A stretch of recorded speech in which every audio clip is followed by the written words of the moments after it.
Hello दोस्तों, तो आज के वीडियो में हम बात करेंगे जीएसटी के रजिस्ट्रेशन प्रोविजंस के बारे में। तो चलिए डिस्कस करते हैं। Section 22 of the CGST act 2017 जो डील करता है रजिस्ट्रेशन के बारे में। तो ये सेक्शन क्या कहता है? सबसे पहले सबसेक्शन 1 कहता है कि every supplier shall be liable to be registered under this act in the state or union territory other than special category state from where he make a taxable supplies of goods or services, or both if his aggregate turnover in a financial year exceed 20 lakh rupees.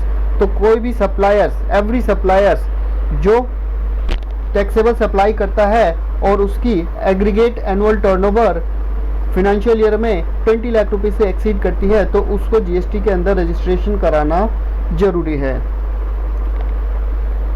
इसमें 3 proviso है subsection 1 के अंदर।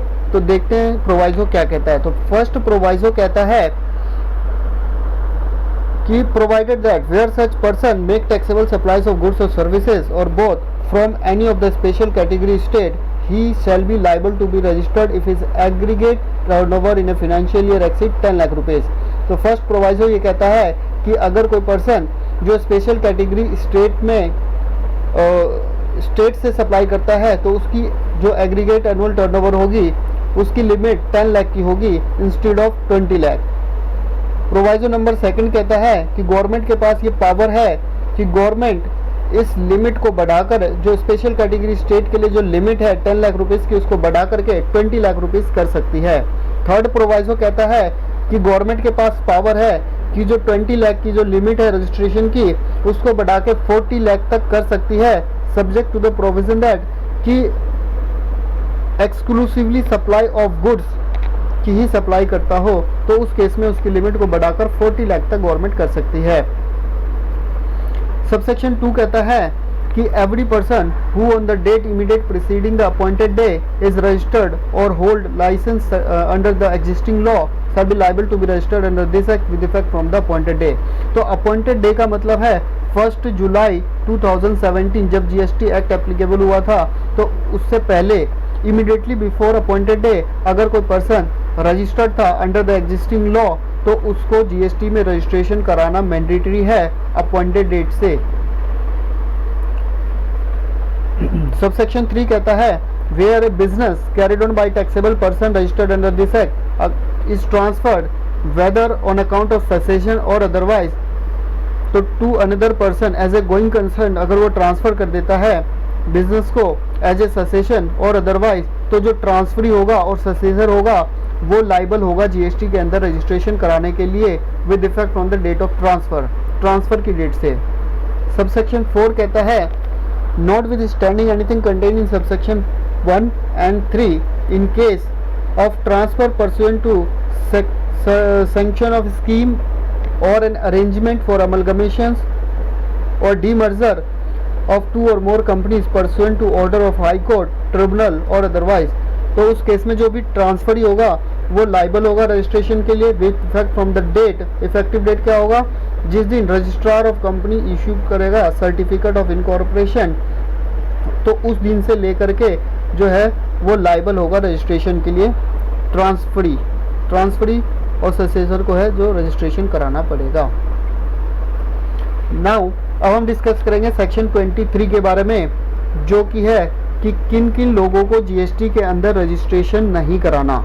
तो सबसे पहले subsection 1 कहता है कि अगर कोई भी पर्सन जो एक्सक्लूसिवली सप्लाई करता है गुड्स और सर्विसेज जो जीएसटी के अंदर फॉल नहीं करता, यानी वो जीएसटी में टैक्सेबल नहीं है, या फिर वो होली एग्जेम्प्ट सप्लाई करता है, तो उनको जीएसटी के अंदर रजिस्ट्रेशन कराने की आवश्यकता नहीं है। क्लोज बी कहता है एन एग्रीकल्चरिस्ट को जीएसटी के अंदर रजिस्ट्रेशन कराने की आवश्यकता नहीं है, लेकिन ये कब इनको एग्रीकल्चरिस्ट को कब रजिस्ट्रेशन कराने की आवश्यकता नहीं है? जब वो सप्लाई करता है to the extent of supply produce out of cultivation of land. तो जब किसान अपनी फसल को बेचता है तो उसको रजिस्ट्रेशन कराने की आवश्यकता नहीं है, लेकिन वो फसल जैसे फसल से प्रोसेसिंग, फर्दर प्रोसेसिंग करके और तब वो अपने गेहूं बेचता है या चावल बेचता है तो उसको रजिस्ट्रेशन कराना मैंडेटरी है। सबसेक्शन 2 कहता है कि गवर्नमेंट के पास पावर है कि वो स्पेसिफाई कर सकता है कैटेगरीज ऑफ पर्सन को जिनको वो एग्जम्प्ट करना चाहती है जीएसटी के रजिस्ट्रेशन के लिए। अब हम बात करेंगे सेक्शन 24 के बारे में कि किन किन लोगों को जीएसटी के अंदर रजिस्ट्रेशन कराना मैंडेटरी है। तो चलिए देखते हैं। सबसे पहले person making inter state taxable supply. अगर कोई पर्सन जो इंटर स्टेट टैक्सेबल सप्लाई करता है तो उसको जीएसटी के अंदर रजिस्ट्रेशन कराना मैंडेटरी है। भले ही वो 1 रुपये की सप्लाई करता हो इंटर स्टेट तो भी उसको रजिस्ट्रेशन कराना मैंडेटरी है। पॉइंट नंबर 2 कहता है casual taxable person. Casual taxable person को जीएसटी के अंदर रजिस्ट्रेशन कराना मैंडेटरी है। जैसे जब दिल्ली में ट्रेड फेयर लगता है तो उसमें जो कैजुअल टैक्सेबल उसमें जो इंस्टॉल लगाते हैं सप्लायर्स आते हैं वो टेम्परेरी सप्लाई के लिए आते हैं, वहाँ पे टेम्परेरी इंस्टॉल लगाते हैं कुछ दिनों के लिए, 10 दिन 20 दिन इस तरीके से। तो उनको लेकिन वहाँ पे रजिस्ट्रेशन कराना मैंडेटरी होता है as a casual taxable person, और उनको टैक्स भी एडवांस में जमा कराना होता है। पॉइंट नंबर 3, अगर कोई पर्सन जिसको जीएसटी के अंदर रिवर्स चार्ज के अंदर टैक्स जमा कराने की लायबिलिटी उसके ऊपर आती है तो उस पर्सन को जीएसटी के अंदर रजिस्ट्रेशन कराना मैंडेटरी है।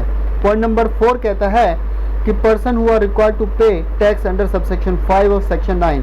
तो सेक्शन 9 का सबसेक्शन 5 क्या कहता है कि अगर कोई पर्सन सप्लाई करता है अपनी goods or services e commerce electronic commerce operator के थ्रू तो उसको जीएसटी में रजिस्ट्रेशन कराना मैंडेटरी है। पॉइंट नंबर 5 कहता है non resident taxable person making taxable supply. अगर कोई एनआरटीपी टैक्सेबल सप्लाई कर रहा है तो उसको जीएसटी में रजिस्ट्रेशन कराना मैंडेटरी है। पॉइंट नंबर 6 कहता है कि person who are required to deduct tax under section 51 whether or not separately registered under this act. अगर कोई पर्सन जिसको टीडीएस डिडक्ट करना मैंडेटरी है सेक्शन 51 में तो उसको जीएसटी के अंदर सेपरेट रजिस्ट्रेशन लेना पड़ेगा। पॉइंट नंबर 7 कहता है person who make taxable supply of goods or services or both on behalf of other taxable person whether as an agent or otherwise. अगर कोई पर्सन किसी और के बिहाफ पे गुड्स और सर्विसेज सप्लाई करता है तो उसको जीएसटी के अंदर रजिस्ट्रेशन कराना मैंडेटरी है। अब हम आते हैं पॉइंट नंबर 8 पे। पॉइंट नंबर 8 कहता है कि अगर कोई इनपुट सर्विस डिस्ट्रीब्यूटर अपना इनपुट सर्विस डिस्ट्रीब्यूट करना चाहता है तो उसको जीएसटी के अंदर रजिस्ट्रेशन कराना मैंडेटरी है। तो इनपुट सर्विस डिस्ट्रीब्यूटर को आईएसडी को जीएसटी में रजिस्ट्रेशन कराना मैंडेटरी है, तभी वो अपनी आईएसडी इनपुट सर्विस जो है डिस्ट्रीब्यूट कर पाएगा अपने ब्रांच को। पॉइंट नंबर 9 कहता है person who supply goods or services or both other than supplies specified in subsection 5 of section 9 through such electronic commerce operator who is required to collect tax at source। तो अगर कोई person electronic commerce operator के through अपनी supply देता है और electronic commerce operator उस पर टीसीएस कलेक्ट करता है सेक्शन 52 में, तो ऐसे पर्सन्स को जीएसटी में रजिस्ट्रेशन कराना मैंडेटरी है। पॉइंट नंबर 10 कहता है एवरी इलेक्ट्रॉनिक कॉमर्स ऑपरेटर को जीएसटी में रजिस्ट्रेशन कराना मैंडेटरी है। Point number 11 every person supplying online information database access और रिट्राइवल सर्विसेज अगर देता है आउटसाइड इंडिया से इंडिया के अंदर किसी पर्सन को जो जीएसटी में रजिस्टर्ड नहीं है तो उस ऐसे पर्सन को इंडिया में रजिस्ट्रेशन कराना मैंडेटरी है। पॉइंट नंबर 12 कहता है कि सच अदर पर्सन और क्लास ऑफ पर्सन एज में be notified by the government of the recommendation of council. तो गवर्नमेंट के पास पावर है कि वो स्पेसिफाई कर सकते हैं कुछ क्लास ऑफ पर्सन को जीएसटी में रजिस्ट्रेशन करना मैंडेटरी है। तो इसी के साथ हम आज की वीडियो क्लोज करते हैं। थैंक यू, धन्यवाद। अगर आपको मेरी वीडियो अच्छी लगी तो कृपया लाइक शेयर एंड सब्सक्राइब जरूर कर दीजिएगा, और अगर आप किसी टॉपिक पे चाहते हैं कि मैं वीडियो बनाऊं तो नीचे कमेंट में ज़रूर लिखिएगा।